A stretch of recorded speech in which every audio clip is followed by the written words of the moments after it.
अस्सलाम वालेकुम स्टूडेंट्स। आज का हमारा टॉपिक है अकाउंटिंग का सबसे इम्पोर्टेंट कॉन्सेप्ट डेबिट और क्रेडिट। और हाँ, आज हम डीलर ट्रिक भी डिस्कस करेंगे और साथ में 3 accounts types of old accounting concept. तो चलिए शुरू करते हैं। सबसे पहले डेबिट और क्रेडिट क्या होता है। अकाउंटिंग में हर ट्रांजैक्शन कम से कम 2 अकाउंट्स को इफेक्ट करती है। एक डेबिट होता है यानी अकाउंट का लेफ्ट साइड, और दूसरा क्रेडिट होता है यानी अकाउंट का राइट साइड। अच्छा, यहाँ थोड़ा रुक कर सोचें।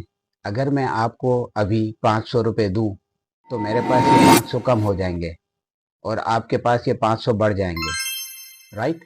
यानी दो जगह इफेक्ट हो रहा है इस ट्रांजैक्शन का, और इसी डुअल इफेक्ट को डबल एंट्री सिस्टम कहते हैं अकाउंटिंग में।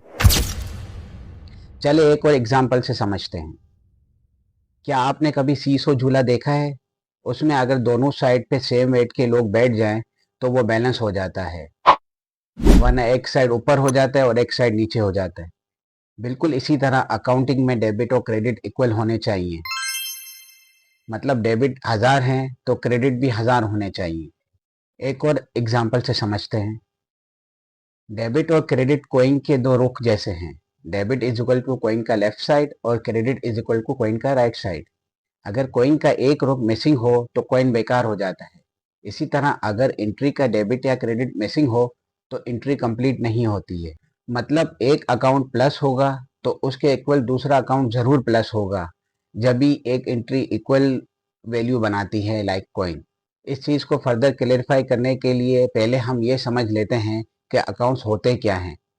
अकाउंट्स को आप ऐसे समझ लें कि ये एक फोल्डर या बॉक्स है, और जिस तरह हम एक फोल्डर में किसी भी पर्टिकुलर चीज़ की सारी इंफॉर्मेशन इंसर्ट करते हैं कि जब ज़रूरत हो तो वो हमें मिल जाए, बस सेम लॉजिक अकाउंट्स की अकाउंटिंग में है। यहाँ हर अकाउंट की रिलेटेड एंट्रीज स्टोर की जाती है, इंक्रीज भी और डिक्रीज भी। फॉर एग्जाम्पल, हम एक पॉकेट मनी का अकाउंट बनाते हैं जिसमें पैसे मिले 1000 रुपये तो वो डेबिट हुआ, 300 रुपये खर्च कर दिए उसमें से तो वो क्रेडिट हुआ, और बैलेंस बचा 700।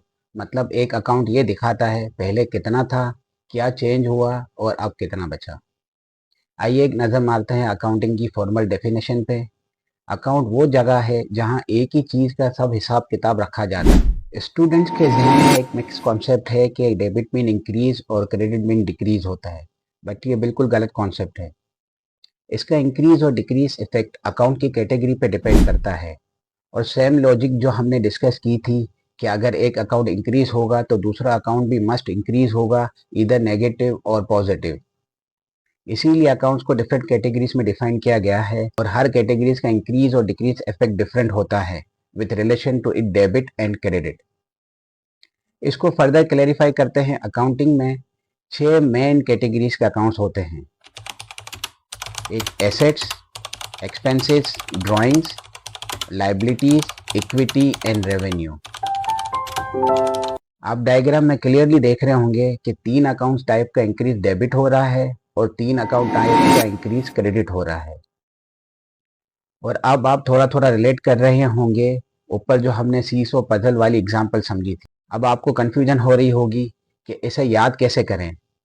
तो इस डिफरेंट बिहेवियर को याद करने का एक आसान ट्रिक है डीलर। इसमें हम DEA और LER को दो मुख्तलिफ ग्रुप में डिवाइड कर लेते हैं। DEA मतलब ड्राइंग्स, एक्सपेंसेस एंड एसेट्स। ये अकाउंट डेबिट से बढ़ते हैं और क्रेडिट से कम होते हैं, यानी जो चीज़ अंदर आ रही है बिजनेस के अंदर या जिससे कंपनी की वैल्यू बढ़ रही है वो डेबिट। और LER मतलब लाइबिलिटीज, इक्विटी एंड रेवेन्यू। ये राइट साइड पे आते हैं, और ये अकाउंट्स क्रेडिट से बढ़ते हैं और डेबिट से कम होते हैं। यानी जो चीज़ बाहर जा रही है कंपनी से या कंपनी की जिम्मेदारी बढ़ा रही है वो क्रेडिट। अब मैं आपको एक छोटा सा फॉर्मूला बताता हूँ कोई भी एंट्री एनालाइज करने के लिए। तो जब भी कोई ट्रांजैक्शन आपके पास आए तो आपने ये 3 सवाल पूछने हैं कि इधर ये चीज़ बढ़ रही है या कम हो रही है, ये किस टाइप के अकाउंट्स है यानी डीलर की किस कैटेगरी में फॉल करते हैं, और इस अकाउंट का टाइप क्या है यानी ये इंक्रीज होगा प्लस पे या क्रेडिट पे इंक्रीज होगा। बस फिर आप इजीली एनालाइज करके ये एंट्री बना लेंगे। अब हम समझते हैं एक दूसरा method to memorize accounts type, जिसमें accounts are categorize in real accounts, personal accounts and nominal accounts. Real accounts मतलब फिजिकल या वैल्यूड अकाउंट्स होते हैं जिसके अंदर में एसेट्स और थिंग्स जो कि विजिबल होती है वो आती हैं। ये परमानेंट अकाउंट होते हैं जैसे कैश, मशीनरी एंड एसेट्स। इनका डेबिट प्लस होता है मतलब कंपनी में वैल्यू आई, और क्रेडिट माइनस होता है मतलब कंपनी से वैल्यू गई, यानी कैश में पेमेंट की या एसेट्स सोल्ड। दूसरी कैटेगरी है पर्सनल अकाउंट्स, मतलब पीपल्स और पार्टीज अकाउंट। ये रिलेशन अकाउंट्स होते हैं कंपनी के आउटसाइड लोगों के साथ जिनसे ट्रांजैक्शन होती हैं, मसलन कस्टमर्स, सप्लायर्स या ओनर जो बिजनेस में इन्वेस्ट करते हैं। क्योंकि ये बिजनेस के क्लेम्स और ऑब्लिगेशन ट्रैक्स करते हैं। इनका डेबिट इसलिए होता है कि जो पार्टी चीज रिसीव करे और record as assets going to party, और क्रेडिट जो पार्टी चीज दे मतलब रिकॉर्ड एज क्लेम इंक्रीजिंग। ये उन लोगों का हिसाब होता है जिन्होंने कंपनी से पैसे देने हो या कंपनी से पैसे लेने हो। For example customers, suppliers, bank account अगर हमने उनसे लोन लिया है, ऑनर्स कैपिटल एंड ड्राइंग्स। छोटी सी ट्रिक है इसकी, debit the receiver, credit the giver. तीसरी कैटेगरी है नॉमिनल अकाउंट। ये इनकम एक्सपेंसेस अकाउंट होते हैं। ये टेम्परेरी अकाउंट्स होते हैं to measure company performance of revenue generation within a particular period of time. यानी जो चीज़ें बिजनेस की डेली एक्टिविटी में होती हैं और सिर्फ एक अकाउंटिंग पीरियड के लिए होती हैं, मतलब टेम्परेरी नेचर। ईयर के एंड पर ये क्लोज हो जाती हैं, मतलब प्रॉफिट एंड लॉस अकाउंट में चली जाती हैं। Simply we call it profit and loss account. इसमें डेबिट होते हैं एक्सपेंसेस एंड लॉसेस, और क्रेडिट होते हैं इनकम और गेन। एक्सपेंस लॉस का बिजनेस ने रिसोर्सेज यूज कर ली तो रिकॉर्ड एज डेबिट होगा, और इनकम गेन बिजनेस को फायदा हुआ तो रिकॉर्ड एंड ऑन क्रेडिट। ये रूल्स नेचुरल कॉन्सिक्वेंसेस हैं of what increase value to business and what increase claims. अब सवाल ये है कि नॉमिनल अकाउंट को नॉमिनल कहते क्यों हैं? क्योंकि एक तो इनकी नेचर टेम्परेरी होती है, ये बैलेंस शीट में नहीं जाते, ये सिर्फ एक साल या किसी पर्टिकुलर पीरियड ऑफ टाइम की परफॉर्मेंस को मेजर करने के लिए होते हैं। ये रियर एंड पे ऑलवेज जीरो हो जाते हैं, मतलब इनकी क्लोजिंग एंट्रीज भी बनती हैं। इनकी एग्जांपल्स हैं rent expenses, salary expenses, electricity expenses, commission income, sales, loss and profit. अब एक क्विक रिकैप कर लेते हैं। Personal account debit receiver, credit giver. Real account debit in, credit out. और nominal debit expense, credit income. अब हम समझते हैं why do we debit and credit. We don't just debit and credit randomly, each type of accounts has a reason. यानी हर business transaction में दो चीजें होती हैं। एक रिसोर्सेज यानी बिजनेस के लिए वैल्यू, जब बिजनेस को कोई चीज मिलती है तो एसेट्स डेफिनेटली इंक्रीज होते हैं।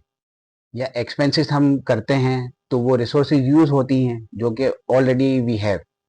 ऑनर ने विड्रॉल किया तो डेबिट, यानी जो वैल्यू बिजनेस के पास आ रही है या यूज हो रही है।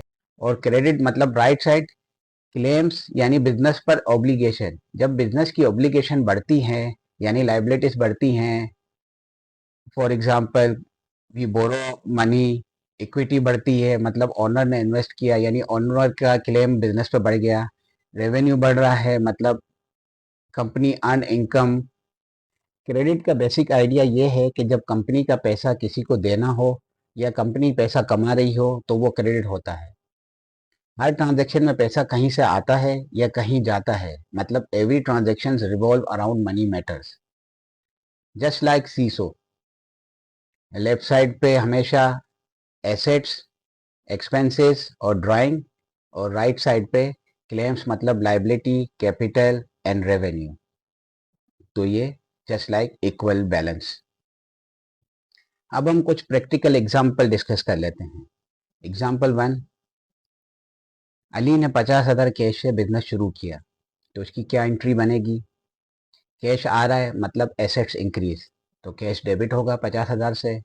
और ओनर का सरमाया मतलब कैपिटल इंक्रीज हो रहा है तो कैपिटल क्रेडिट होगा 50,000 से। दूसरी एग्जाम्पल, फर्नीचर परचेज किया हमने कैश में 10,000 का, तो यूजिंग डीलर कॉन्सेप्ट फर्नीचर आता है एसेट्स के डीईए में, तो इंक्रीज डेबिट 10,000 से, और कैश भी एसेट्स है मतलब डीईए डीलर के कॉन्सेप्ट में आता है तो क्रेडिट 10,000। अगर हम ट्रेडिशनल फॉर्मूले से देखें तो फर्नीचर आ रहा है रियल अकाउंट में मतलब रियल इन डेबिट प्लस, और कैश जा रहा है मतलब रियल अकाउंट आउट, तो क्रेडिट 10,000 से। तो दोनों मेथड का सेम आंसर है। अब जो कॉन्सेप्ट आपको इजी लगे यू फॉलो इट। तीसरी एग्जांपल, बैंक से लोन लिया हमने 30,000 का, तो यूजिंग डीलर कॉन्सेप्ट, कैश मतलब एसेट्स इंक्रीज, डेबिट और बैंक लोन मतलब लाइबिलिटी एलईआर में जो आएगा तो उसका इंक्रीज क्रेडिट, तो 30,000 ट्रांजेक्शन सेम। एग्जाम्पल 4, हमने कुछ सामान बेचा 20,000 रुपये में अगेंस्ट कैश, तो यूजिंग डीलर कॉन्सेप्ट, कैश मतलब एसेट्स डीई इंक्रीज डेबिट 20,000 से और sales revenue comes in LER increase credit 20,000 से। Again transactions equal. पांचवी एग्जाम्पल देखते हैं हमने रेंट पे किया 5,000 से, तो using dealer concept, rent expenses में आता है मतलब डीई इंक्रीज 5,000 से डेबिट, और कैश आउट होगा वो भी डीई में आता है तो डिक्रीज क्रेडिट 5,000 से। और यूजिंग ट्रेडिशनल मेथड, तो रेंट आता है नॉमिनल एक्सपेंस में उसका डेबिट प्लस, और कैश आता है रियल अकाउंट के अंदर उसका क्रेडिट आउट, तो डेबिट एंड क्रेडिट। पांचवी एग्जाम्पल, ऑनर ने पैसे वापस लिए 5,000 रुपये मतलब ऑनर ड्रॉइंग्स, तो यूजिंग डीलर डी मतलब इंक्रीज डेबिट 5,000 से, A cash D A decrease credit 5,000 से। And if you use traditional तो पर्सनल आउट डेबिट और कैश रियल आउट क्रेडिट। अच्छा, हम जितना भी पढ़ा है उसको एक समरी के अंदर समराइज करते हैं और उसकी लॉजिक को मेमोराइज करते हैं। एसेट्स इंक्रीज डेबिट होगा मतलब बिजनेस के पास वैल्यू कमिंग इन, और क्रेडिट मतलब value going out. Liabilities increase, business में ऑब्लिगेशन बढ़ी, और क्रेडिट और डेबिट होगी मतलब ऑब्लिगेशन डिक्रीज हुई। कैपिटल इंक्रीज, ओनर इन्वेस्टेड यानी बिजनेस पे क्लेम बढ़ा, और डेबिट मतलब ड्रॉइंग, बिजनेस से इन्वेस्टर का क्लेम कम हुआ। एक्सपेंसेस इंक्रीज मतलब resources use and cost incurred, और क्रेडिट मतलब expenses cost adjustment. Revenue increase, credit होगी मतलब इनकम और सेल यानी benefit coming from outside in, और डेबिट होगी तो एनी सेल्स एडजस्टमेंट। स्टूडेंट्स, आज हमने क्या सीखा? Debit is equal to left side and credit is equal to right side. Dealers trick, how to analyze accounts, DA debit increase, LER credit increase, और traditional method personal real and nominal account, और हर entry में debit is equal to credit. आप practice करें, तो जितनी आप practice करेंगे ये कॉन्सेप्ट आपको और क्लियर होता जाएगा। नेक्स्ट क्लास में हम पढ़ेंगे जनरल एंट्री क्या होती है, टी अकाउंट या जनरल लेजर्स क्या होते हैं, और वो आपस में कैसे उनको हम रिलेट करते हैं। तो please like share and subscribe my video, और बेल आइकन दबाना ना भूलिएगा। और आपको कोई भी अकाउंट से रिलेटेड कोई भी क्वेश्चन या कोई भी क्यूरी हो तो आपने कमेंट्स बॉक्स में ज़रूर बताना है। Thank you. तो आई होप आपको ये कॉन्सेप्ट बिल्कुल सही तरीके से समझ आ गया होगा। अगली वीडियो में जब हम जनरल एंट्रीज और जनरल लेजर को पढ़ेंगे तो ये एंट्रीज की और इंटरकनेक्टिविटी और किस एंट्री का मकसद क्या था और रिसोर्स और ऑब्लिगेशन को आप और सही तरीके से समझ पाएंगे।